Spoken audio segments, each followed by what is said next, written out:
आपने प्रीवी पर्स के बारे में सुना है? यदि नहीं सुना है तो आप इस वीडियो को पूरा देखिएगा और आपको पूरी जानकारी इससे रिलेटेड मिलेगी। 26th कॉन्स्टिट्यूशन अमेंडमेंट क्या था वो भी बहुत इंपॉर्टेंट है, क्योंकि 1971 से पहले, या आप कह सकते हैं कि आज़ाद भारत के बाद भी कुछ लोग ऐसे थे जिन्हें कुछ विशेषाधिकार दिया जाता था। साथ ही साथ भारत सरकार की तरफ से कुछ पैसे भी दिए जाते थे कि लो ये तुम पैसा रखो। बोले कि इसको क्यों पैसा दिया जा रहा है? क्योंकि ये विशेषाधिकार उनको कुछ प्राप्त है ना, कुछ स्पेशल प्रिविलेजेस उनको मिला है। तो अब बड़ा अजीब लगता है कि हम लोग तो एक लोकतांत्रिक देश है। 1947 जब आज़ाद हुए तो हमने तो धर्म के नाम पर अपना देश को नहीं बनाया, अपने देश को नहीं बनाया। साथ ही साथ हम लोग ये नहीं बोले कि नहीं हम लोग राजतंत्र चलाएंगे या तानाशाही हमारा शासन चलेगा।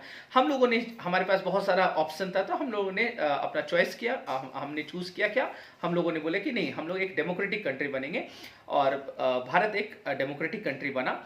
और साथ ही साथ 1950 में हम लोग रिपब्लिक कंट्री भी, मतलब हम लोग गणतंत्र भी को भी क्या कर लिए, अपना लिए। तो अब देखिएगा, जब एक लोकतांत्रिक देश है जहाँ पे गणतंत्र भी है, लोकतंत्र भी है, उस देश में यदि मैं कह रहा हूँ कि कुछ लोग ऐसे थे जिन्हें स्पेशल प्रिविलेजेस मिलता था, तो फिर ये क्या था और प्रीवी पर्स का क्या है पूरा कहानी, तो आप समझिएगा। देखिए, थोड़ा सा हम लोग बैकग्राउंड को समझते हैं। बैकग्राउंड क्या है? आपको पता है कि ब्रिटिश हुकूमत का यहाँ पे शासन चलता था, और ब्रिटिश वाले जब यहाँ पे रूल करते थे तो उस क्षेत्र को जहाँ पे ब्रिटिश वाले का शासन चलता था उसको हम लोग ब्रिटिश इंडिया बोलते थे। 1947 से पहले जब ब्रिटेन का यहाँ पे शासन चलता था तो उसको हम लोग क्या कहते थे, ब्रिटिश इंडिया।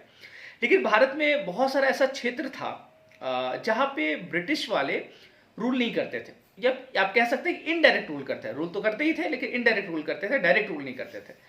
और वहां पे कौन रूल करते थे? तो वहां पे राजा का शासन चलता था। मतलब एक तरफ ब्रिटिश इंडिया में ब्रिटिश का सत्ता तो चल ही रहा है, वाइसरॉय का शासन तो चल ही रहा है, साथ ही साथ उसी भारत में कुछ क्षेत्र ऐसा था जहां पे राजाओं का शासन चलता था, और उस क्षेत्र को हम लोग कहते हैं प्रिंसली स्टेट, या हिंदी में कहते हैं देशी रियासत। तो अब समझिएगा, जब ब्रिटिश यहाँ पे रूल किया, और आपको पता है कि जब हम लोग को मतलब जब हमारी आज़ादी, हम लोग को आज़ादी मिली, तो आपको पता है कि विभाजन के साथ आज़ादी मिला, पाकिस्तान बना, इंडिया बना। तो जब ब्रिटिश यहाँ पे जहाँ पे डायरेक्ट रूल करता था उसको तो स्वतंत्र कर दिया, लेकिन जहाँ पे राजाओं का शासन चलता था उसका क्या? अब बीच में तो अब पूरा भारत पाकिस्तान दो देश बना। अब इस दो देश में बहुत सारे प्रिंसली स्टेट थे, बहुत सारे राजाओं का शासन चलता था। उनके पास क्या ऑप्शन दिया गया? तो उनके पास ऑप्शन दिया गया कि आप चाहे तो भारत में मिल ले, चाहे तो पाकिस्तान में मिले, या फिर आप चाहे तो स्वतंत्र रह सकते, अपना एक, है ना, अपना एक अलग से देश बना सकते, एक संप्रभु राष्ट्र बना सकते। तो ये उन लोगों के लिए, उन लोगों को छूट दिया गया। अब भारत में खास करके, अब जैसे देशी रियासत, अब जैसे हैदराबाद में देशी रियासत, अब हैदराबाद अगर स्वतंत्र देश अपने आप को घोषित कर देगा, या फिर हैदराबाद अगर पाकिस्तान में मिल जाता है, तो दिक्कत क्या होगा कि अब पता चले एक इंडिया है, अब इंडिया में एक पाकिस्तान बीच में बस रहा है, तो फिर कैसे ये सीमा का विभाजन किया जाएगा, कैसे ट्रेड किया जाएगा? बड़ा मुश्किल चीज था। अब सवाल ये बना कि कैसे देशी रियासतों को भारत में मिलाया जाए, और 1947 में लगभग 500 प्लस, आप कह सकते हैं 500 से अधिक, है ना, 500 से अधिक देशी रियासतें थी। अब ये जिम्मेदारी सौंपी गई सरदार वल्लभ भाई पटेल। और आपको पता है कि सरदार वल्लभ भाई पटेल जो है, इनका बहुत बड़ा योगदान है। और एक नाम और हम लोग को नहीं भूलना चाहिए जो अमूमन नहीं लेते हैं लोग, उनका नाम था वीपी मेनन। मेनन साहब का बहुत बड़ा योगदान था, है ना, बहुत बड़ा योगदान था।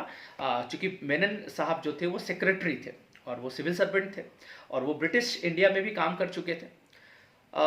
पटेल साहब जब इस अभियान पे निकले कि हमें देशी रियासतों को अपने में मिलाना है, तो मेनन साहब बोले कि नहीं, अब हम शासन, अब चूंकि ब्रिटिश सत्ता के साथ हम रहे, काम किए, अब हम आज़ाद भारत में कैसे शासन कर सकते, कैसे हम एडमिनिस्ट्रेशन को संभाल सकते, वो शोभा नहीं देगा मेरे ऊपर। तो सरदार वल्लभ भाई पटेल ने वीपी मेनन को समझाया, और मेनन को बोले कि देखो, आप जो है, आप ब्रिटिश इंडिया के साथ काम किए, अब सही समय है, आपकी अब ज़रूरत है, आपके बिना हम पूरे भारत को एकीकृत नहीं कर सकते, वो देशी रियासतों को एकीकृत करना बहुत मुश्किल होगा, आपका बहुत बड़ा यहाँ पे रोल होगा। तो फिर वीपी मेनन तैयार हुए, और पटेल साहब के साथ मिलकर उन्होंने क्या किया, सारे देशी रियासतों को भारत में मिलाया। अब देखिए, जब देशी रियासत को भारत में मिलाया जा रहा था, आप समझिएगा, थोड़ा सा दिमाग लगाइएगा, एक ऐसा क्षेत्र है जहाँ पे उस राजा का शासन है, जहाँ पे उसका सत्ता है, जहाँ पे उसका वर्चस्व है। अब उस क्षेत्र को भारत में जब वो मिलाएंगे, तो आप बताइए क्या वो बड़ी आसानी से दे देंगे क्या? नहीं, आसानी से नहीं देंगे। क्योंकि वल्लभ भाई पटेल भी बड़े मतलब आप कह सकते हैं कि उनका जो दिमाग था वो उस समय के वो चाणक्य थे, और कूटनीति कैसे करना है, स्ट्रेटेजी कैसे बनाना है, रणनीतिकार थे हमारे पटेल साहब। तो उनको पता था कि कैसे देशी रियासतों को अपने में मिलाना। तो अब देखिए, जब देशी रियासत को मिलाने की बात आई भारत में, तो उन लोगों ने कुछ शर्त रखा। उन लोगों ने शर्त ये रखा कि ठीक है, हम तो भारत में मिल जाएंगे, लेकिन हमारा अस्तित्व का क्या होगा। हम शाही फैमिली से, मतलब एक राजघराना हमारे यहाँ पे चलते आ रहा है, हमारे आने वाला जो जनरेशन होगा, हमारा जो भविष्य होगा, उनको भी कुछ स्पेशल प्रिविलेजेस को लगना चाहिए कि हम शाही फैमिली से हैं और हम इतना बड़ा उपकार कर रहे हैं, हम भारत में मिला रहे हैं अपने आप को, तो कुछ तो हमको इसके बदले में गिफ्ट चाहिए ना। तो पटेल साहब बोले कि बताइए क्या गिफ्ट चाहिए। तो उन्होंने बोला कि हमें एक निश्चित राशि चाहिए, इतना रुपया तुमको देना पड़ेगा, और साथ ही साथ हमें कुछ छूट चाहिए, कुछ विशेषाधिकार चाहिए। तो पटेल साहब बोले ठीक है, तथास्तु। तो देशी रियासत वाले बोले ना ना ना, तथास्तु बोलने से काम हम नहीं चलेगा, संविधान में लिखाइए। संविधान में लिखाना पड़ेगा, ऐसे थोड़ी होता है। बोले बड़ा विचित्र इंसान है, मुंह से बोले समझ नहीं आ रहा। बोले नहीं नहीं, मुंह से कोई वैल्यू नहीं रहा। अभी आप बोल रहे हैं, कल को आगे का जो जनरेशन आएगा, आगे के राजनेता आएगा, सब बदल देंगे, आप संविधान में लिख पाइए। तो संविधान में 2 आर्टिकल ऐड किया गया, 2 आर्टिकल को जोड़ा गया संविधान में। एक आर्टिकल है, एक आर्टिकल आपने पढ़ा यदि होगा, एक आर्टिकल है आर्टिकल 291, आर्टिकल 291, जिसमें प्रीवी पर्स का बात किया गया। आर्टिकल 291 जिसे प्रीवी पर्स का बात किया गया था। प्रीवी पर्स, पर्स का मतलब क्या होता है, पर्स जिसमें हम लोग पैसा रखते हैं, वैसे ही मतलब एक पर्स बनाया जाएगा जिसमें ये देशी रियासत के जो राजघराना से बिलोंग करते उन लोगों को कुछ निश्चित राशि दिया जाएगा कि इतना आपको भारत सरकार की तरफ से दिया जा रहा है। अच्छा, क्यों दिया जा रहा है? आपने कोई बहुत बड़ा तीर मारा है क्या, या फिर आपने कोई युद्ध लड़ा है क्या? किस लिए दिया जा रहा है? इसलिए दिया जा रहा है क्योंकि हम शाही फैमिली से बिलोंग करते, बस इस नाम से आपको क्या किया जा रहा है, राशि दिया जा रहा है। साथ ही साथ कुछ एक और आर्टिकल ऐड किया गया। एक तो मैंने बताया आर्टिकल 291 ऐड किया गया, और साथ ही साथ आर्टिकल 362 ऐड किया गया। और 362 में क्या बोला गया, 362 में बोला गया कि स्पेशल प्रिविलेजेस, कुछ विशेषाधिकार दिए जाएंगे। तो बहुत सारे विशेषाधिकार उनको दिया गया है ना, बहुत सारा उनको मतलब अपने आप को वो फील करते थे कि हम लोग रॉयल है ना, और रॉयल वाला फीलिंग आज़ादी के बाद भी उनको मतलब उनको आना मतलब चूंकि इस तरह का शर्त रखे थे तो लाजमी था कि रॉयल वाला फीलिंग आएगा। कुछ विशेषाधिकार, आप ही को कुछ विशेषाधिकार दे दिया जाए संविधान में, आपको भी रॉयल वाला फीलिंग आएगा। वही चीज वहां पे था। अब उस टाइम में तो अच्छा, हमारे देश के जो प्रथम प्रधानमंत्री नेहरू जी इसके उतने पक्ष में नहीं थे, लेकिन पटेल साहब का कहना था कि नहीं, इनको पहले मिलाना है। पहला हमारा उद्देश्य होना चाहिए कि कैसे भारत को एकीकृत किया जाए, कैसे इन्हें जोड़ा जाए, भारत में कैसे मिलाया जाए। कोई भी शर्त मानने के लिए हम क्या है, तैयार है, बाद में देखा जाएगा भविष्य है ना क्या होगा। अच्छा, तो फिर आगे जमाना बढ़ा, 47 में आजाद हुए, 50 में संविधान बना, आगे बढ़ते गया। लगभग 20 साल जब बीता, 20 साल के बाद 1971 का दौर आया। और 1971 का दौर आया तो जवाहरलाल नेहरू की पुत्री इंदिरा गांधी एक एग्रेसिव लीडर मानी जाती है, उनका दौर आया। वो बोले कि ना ना, ये बात ठीक नहीं है, ये विशेषाधिकार इसे देना सही नहीं।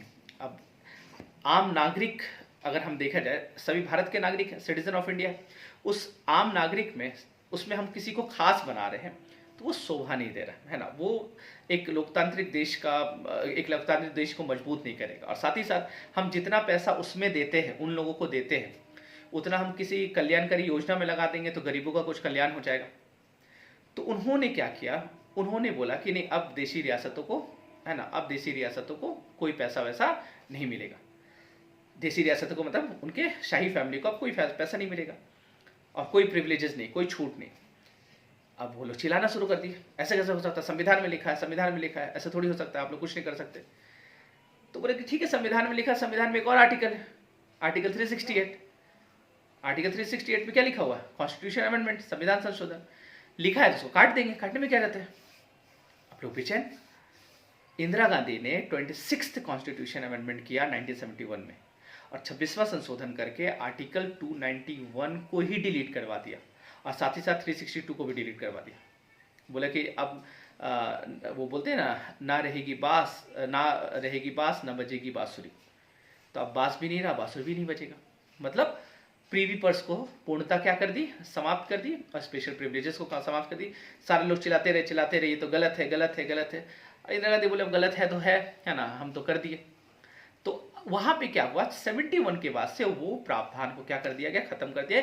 एक ठोस कदम था, बड़ा कदम था, क्योंकि आसान नहीं था ये, आसान नहीं था, क्योंकि राजघराने इससे जुड़े हुए थे और वो लोग पैसे वाले थे, तो वहाँ वो लोग जुड़े थे, सरकार के ऊपर दबाव था, लेकिन वो दबाव को झेलते हुए इंदिरा गांधी ने एक बड़ा कदम उठाया। तो ये प्रीवी पर्स था और प्रीवी पर्स से जुड़ा हुआ कहानी था। तो मेरे ख्याल से आपको ये चीज़ समझ में आ गया होगा। कोई भी डाउट हो, कोई भी क्वेश्चन हो, तो आप कमेंट में सवाल कर सकते हैं। मिलते हैं नेक्स्ट क्लास में, आज के लिए थैंक यू सो मच।